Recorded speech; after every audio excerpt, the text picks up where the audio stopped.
स्वागत है आप सभी का क्रिकेट कंट्री पे। यहाँ पे जो बड़ी अपडेट आ रही है, साउथ अफ्रीका ऑल आउट हो गया है यहाँ पे, और इंडिया को जो है चेस करने के लिए अभी 78 रन्स करने होंगे। मेरे साथ है आस्था। अभी बुमराह ने 6 विकेट लिए हैं यहाँ पे और बहुत ही इंपॉर्टेंट परफॉर्मेंस दिए यहाँ पे, और स्पेशली मैच विनिंग परफॉर्मेंस हो सकती है इंडिया के लिए। आस्था, बिल्कुल मुझे लगता है कि जो बॉलर्स हैं इस बार इतना ज़्यादा कमाल दिखा रहे हैं ऋतिक। मैच विनिंग परफॉर्मेंस मुझे लगता है कि बॉलर्स की तरफ से ही आ रही है, क्योंकि बैट्समैन ने तो जैसे हम पहली इनिंग्स में भी बात कर रहे थे, इतना ज़्यादा इम्पैक्टफुल परफॉर्मेंस नहीं दिखाया है। और कहीं ना कहीं जो बॉलर्स का डोमिनेशन है वो क्लियरली हमें दिख रहा है। जब इंडिया भी एक अच्छा स्टार्ट ले रही थी, अच्छे मोमेंटम में थी, तो वहाँ पे साउथ अफ्रीकन बॉलर्स जब ने आए बहुत और अच्छी बॉलिंग की थी। एकदम से इंडिया के जो बैटर्स हैं उन्हें वापस पवेलियन लौटा दिया। फर्स्ट इनिंग्स में नाम था मोहम्मद सिराज और दूसरी इनिंग्स में नाम है जसप्रीत बुमराह। तो बहुत ही ज़्यादा फिनोमिनल क्रिकेट, मतलब जो इंडियन पेसर्स की ये आउट ऑफ द कंट्री हमें जो दिख रही है, जो हमें फॉरेन पिचेस पे दिख रही है, वो बहुत ही ज़्यादा अमेजिंग है। जब पहले इनिंग्स में मोहम्मद सिराज को इनिशियली 6 विकेट्स मिले थे, तो हम लोग यही बात कर रहे थे कि जो डोमिनेशन जो दूसरे एंड से जसप्रीत बुमराह का आ रहा था, कहीं ना कहीं उन्होंने बहुत ज़्यादा हेल्प करी थी मोहम्मद सिराज को उन 6 विकेट्स लेने में। और मुझे लगता है अपने लिए जो उन्होंने वो खुद अब जो हेल्प करके, जैसे कि हवा में जो वो हाथ लहर रहा है ना वो बॉल के साथ, वो बहुत ही ज़्यादा सेटिस्फाइंग है, मतलब ऋतिक बहुत ज़्यादा। यहाँ पे बुमराह की परफॉर्मेंस बहुत अच्छी रही है, 6 विकेट। और बुमराह हमेशा से लिए इंडिया के लिए जो है बहुत ही इंपॉर्टेंट बॉलर निकल के आए। उन तीनों फॉर्मेट्स की हम बात करेंगे। पहले T20 स्पेशलिस्ट थे इनिशियली जब स्टार्ट किया इंडिया के लिए, उसके बाद ओडीआई में डेब्यू किया। अगेन जब वो जब टेस्ट के लिए भी डेब्यू कर रहे थे, उस टाइम पे बहुत सारे क्रिकेट एक्सपर्ट्स का कहना था कि जो इनकी लाइन लेंथ है, जो एक्सपर्टीज़ है, वो T20 स्पेसिफिक है, वर्सेटाइल नहीं मानते थे तब। बट जिस हिसाब से अभी अपनी परफॉर्मेंस इंप्रूव करी है इन ऑल थ्री फॉर्मेट्स, उस हिसाब से जसप्रीत बुमराह एक बहुत इंपॉर्टेंट प्लेयर निकल के हैं। आज का जो 6 विकेट हॉल है उनका, उसमें मेरे ख्याल में बहुत क्रूशली हम देखेंगे मुकेश कुमार का भी बहुत बड़ा हाथ रहा है, क्योंकि दूसरी तरफ से जितना प्रेशर उन्होंने मेंटेन करके रखा, उसके वजह से बुमराह को काफ़ी विकेट्स मिली। क्योंकि दूसरे बैट्समैन ने कोशिश करी कि आप अटैकिंग क्रिकेट खेलें, आप रन स्कोर करने की कोशिश करें, और उसके बदले वो बुमराह को अपना विकेट देके गए। एंड क्रूशियल विकेट हम लोग माकरम की भी बात करते हैं यहाँ पे। इंडिया के लिए जो है stand out performance Jasprit Bumrah रहे थे इस इनिंग्स में, बट दूसरी तरफ साउथ अफ्रीका के लिए एडन माकरम, क्या कहना चाहेंगे आप? बिल्कुल, देखिए ऋतिक, सारा ही गेम जो क्रिकेट का पूरा खेल है वो पार्टनरशिप का, चाहे आप बैटिंग में पार्टनरशिप की बात करें, आप बॉलिंग में पार्टनरशिप की बात करें। आप बात कर रहे थे कि जसप्रीत बुमराह को ये वर्सेटाइल नहीं माना जाता था, और उनके एक्शन पे भी इनिशियली जब खेलना शुरू किया था तो एक्शन पे बहुत ज़्यादा सवाल उठते थे कि ये इनका बहुत बिल्कुल गलत एक्शन है और टीम इंडिया को बिल्कुल भी हेल्प नहीं कर पाएंगे, बहुत जल्दी निकल जाएंगे। तो उस टाइम जसप्रीत बुमराह में बहुत ज़्यादा क्वेश्चंस आते थे कि आप कैसे बॉल करें। इनिशियली जब एमआई फ्रैंचाइज के लिए स्टार्ट करा था, तब भी मैं देखती थी कि बहुत ज़्यादा इन्हें ट्रोल भी किया जाता था।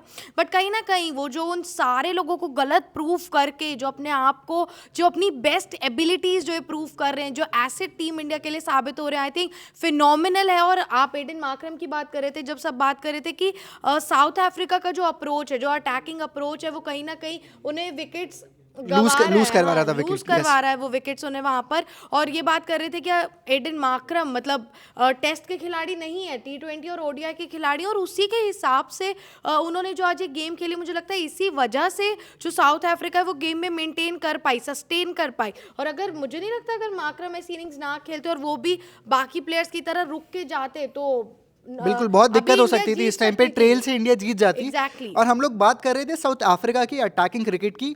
मेरे हिसाब से बहुत पहले से माइंडसेट दोनों टीम्स का क्लियर था। इनिशियली हम फर्स्ट इनिंग्स में भी देख रहे थे कि दोनों ही टीम्स बहुत अटैकिंगली जा रही थी। साउथ अफ्रीका गई 55 रन पे ऑल आउट हो गई। अगेन इंडिया दूसरी तरफ से भी बहुत अटैकिंगली गई, बट 153 पे ऑल आउट हो गई। यहाँ पे थर्ड इनिंग्स में जब साउथ अफ्रीका आया, आप स्टार्टिंग से कोशिश कर रहे थे कि आप अटैकिंग क्रिकेट मेंटेन कर पाएं, बट एडन माकरम के अलावा दूसरी एंड से लोगों ने ट्राई किया, बट कोई सस्टेन नहीं कर पाया उस अप्रोच पे। हम लोग डिसमिसल्स एक बार देख सकते हैं। डीन एल्गर का जो डिसमिसल था, अगेन आप देखेंगे कि आप शॉट मारने जा रहे थे, उसके बाद बेडिंगम, आज के दिन की अगर मैं बात करूँ, बेडिंगम का डिसमिसल बुमराह ने काफ़ी इंपॉर्टेंट विकेट था वो। आप वेरेने का विकेट लेंगे, जो सारे विकेट्स आप देखेंगे अटैकिंग शॉट मारते हुए आउट हुए थे। एंड अगेन एडन माकरम दूसरी तरफ से ये चीज़ बेनिफिशियली कर पाए, बट दूसरी तरफ से सपोर्ट नहीं मिल पाया। ये सेम चीज़ विराट के साथ हुई थी पिछले मैच के सेकंड इनिंग्स में जब इंडिया बैटिंग कर रही थी, कि दूसरे एंड से सपोर्ट नहीं मिल पाया।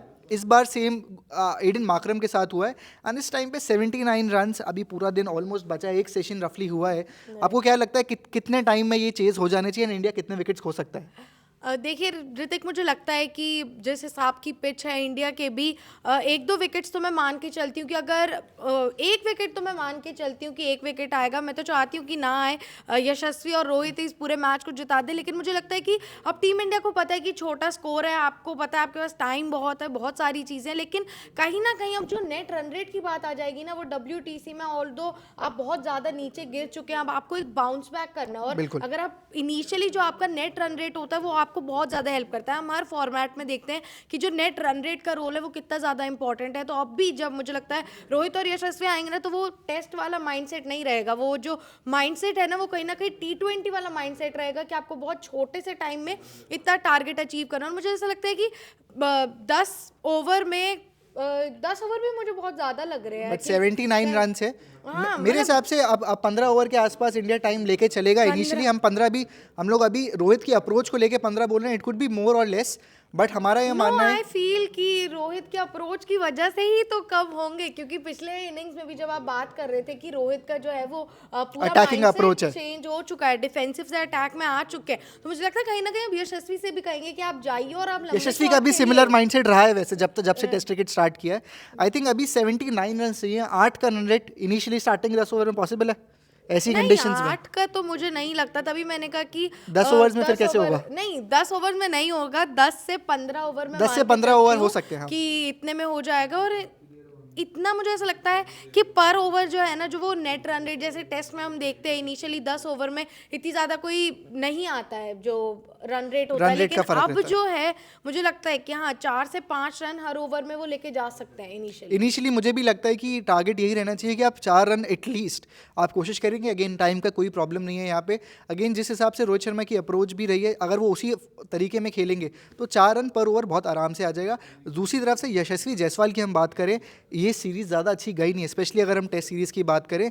एक बहुत ही क्रूशियल पार्ट है यहाँ पे, अगर आप सिर्फ नॉट आउट रहें, एक अपने आप को कॉन्फिडेंस दे सकें कि yes you can do at the highest level, वो भी साउथ अफ्रीका जैसी टीम के लिए, तो मेरे ख्याल में बहुत इंपॉर्टेंट रहने वाला है यशस्वी जायसवाल का नॉट आउट रहना यहाँ पे। तो देखते हैं दोनों ओपनर्स में से किसी भी एक ओपनर के 50 50 के चांसेस हैं, बिल्कुल हैं, क्योंकि एक तरफ से अगर आप ज़्यादा हार्डली जाएंगे तो 50 के चांसेस भी बिल्कुल रहेंगे। एंड दूसरी तरफ से अब अगर बॉलिंग की हम लोग बात करें साउथ अफ्रीका की, नांद्रे बर्गर हैं, दूसरी तरफ कगिसो रबाडा है, मार्को यानसन है, एंड अगेन लुंगी एनगीडी भी हैं। ये चारों बॉलर्स हैं। इनिशियली जितना हमको लगता है Nandre Burger and Kagiso Rabada के साथ साउथ अफ्रीका उतरेगा इस लाइड में, क्योंकि आप right arm left arm combination है। मार्को यानसन हो सकता है देखें 10 ओवर के बाद, बट इनिशियली जहाँ तक अभी विकेट दिख रहा है उस हिसाब से Nandre Burger and Kagiso Rabada will be perfect choice for south Africa. And इस टाइम पे आई थिंक 79 रन ज़्यादा बड़ा टारगेट नहीं है, आज के दिन मैच हो जाना चाहिए खत्म। बट जिस हिसाब से विकेट ने परफॉर्म किया है पिछले 2 दिनों में, कुछ भी हो सकता है इस टाइम पे। बिल्कुल आप सही कह रहे हैं कि कुछ भी हो सकता है, लेकिन अब जो ये मैच है ना वो इतना ज़्यादा कुछ भी होने वाला नहीं रहेगा, क्योंकि ये क्लियर कट इंडिया की विन मैं यहाँ से देख सकती हूँ। ये 79 का टारगेट है। हाँ, ये हो सकता है कि कहीं ना कहीं थोड़ा टाइम ज़्यादा लग जाए, हम 10-15 ओवर की बात कर रहे हैं, हो सकता है 20 कि ओवर इस लग 20 ओवर में ये मैच पहुँच जाए, 20 ओवर तक पहुँच जाए। लेकिन अब जो वो क्लियर विन है, आई थिंक वो बहुत ज़्यादा फॉर्चुनेट है टीम इंडिया के लिए, WTC के पॉइंट्स टेबल के लिए, हर चीज़ के लिए वो चीज़ इम्पॉर्टेंट हो गया। और एक इम्पॉर्टेंट एस्पेक्ट अगेन, अगर हम मैं पूरे मैच की बात करूँ तो जसप्रीत बुमराह का जो जिक्र है वो बार बार होना चाहिए, मोहम्मद सिराज का होना चाहिए, मुकेश कुमार का होना चाहिए। उन्होंने इस पूरे मैच में 4 विकेट्स लिए हैं, 2 पहले लिए थे 2 सेकंड फर्स्ट इनिंग्स इनिंग्स में और 2 सेकंड इनिंग्स में लिए। तो जो पेस अटैक जो टीम इंडिया का बन चुका है ना, वो मुझे लगता है अब सबसे ज़्यादा स्ट्रॉन्ग इंग्लैंड की सीरीज के लिए बहुत ज़्यादा इंपॉर्टेंट होने वाला है, स्पेशली इंडियन कंडीशंस में होने वाला है। Exactly. और हमको लगता है कि स्पेशली ये जो सीरीज रही है, अब पहला टेस्ट मैच हटा दीजिए, हम लोग वो अब वो हार चुके, वो गेम हो गया, बट सेकंड टेस्ट मैच जो विनिंग कॉज रहने वाला है वो इंडिया की बॉलिंग रहने वाली है इसमें। Exactly. क्योंकि जिस हिसाब से फर्स्ट इनिंग में परफॉर्मेंस रहा, उसके बाद बैटिंग कोलैप्स हुई इंडिया की, बट अगेन सेकंड इनिंग्स में जिस हिसाब से कमबैक किया है इंडियन बॉलर्स ने, वो बहुत क्रूशियल रहने वाला है उनके लिए। And again match winning performance थी ये इंडियन बॉलर्स की तरफ से। बट इस टाइम पे आई थिंक इंडिया बहुत ही कंफर्टेबल पोजीशन में, WTC साइकिल में भी इंप्रूवमेंट होगी इस विन के बाद। एंड अगेन कॉन्फिडेंस काफ़ी आएगा। अब साउथ अफ्रीका में सीरीज एटलीस्ट आप क्लीन स्वीप नहीं हुआ, ड्रॉ करा के आ रहे हैं, I think that will give more confidence to Indian team. And I think अभी शुभमन गिल और यशस्वी जायसवाल ये 2 इनिशियल ऐसे प्लेयर्स हैं जिनके लिए एक इंपॉर्टेंट रहेगा। अगर रोहित जल्दी आउट होते हैं तो मैं चाहूंगा कि शुभमन गिल और यशस्वी जायसवाल मैच खत्म करें। रोहित की जगह शुभमन और यशस्वी को ओपन करने के लिए भेजना चाहिए, क्योंकि जब कॉन्फिडेंस की इनको कमी है। एग्जैक्टली, आप जब यंग टैलेंट को भेजते तो जो बूस्ट चाहिए, जो कॉन्फिडेंस चाहिए, वो कहीं ना कहीं आप अच्छे से रिफ्लेक्ट कर पाते, जो आपको जो वो मोमेंटम देना है, या फिर जो ओपनर्स आते हैं जब पिच पे और जब वो यंगस्टर्स होते हैं तो ऑब्वियसली एक अलग मोमेंटम बूस्ट होता बिल्कुल। है। तो मुझे लगता है कि कहीं ना कहीं यशस्वी और शुभमन को अब ओपन करना चाहिए। बट या जैसे ऑल इन ऑल ऋतिक, इन पूरी टीम इंडिया की तरफ से एक magnificent performance, hats off to all the bowlers, specially Jasprit Bumrah and Mohammed Siraj. फिलहाल यही अपडेट था। इंडिया को 79 रन चाहिए चेस करने के लिए। आप बने रहिए क्रिकेट कंट्री के यूट्यूब चैनल पे, हम जल्दी लौटेंगे।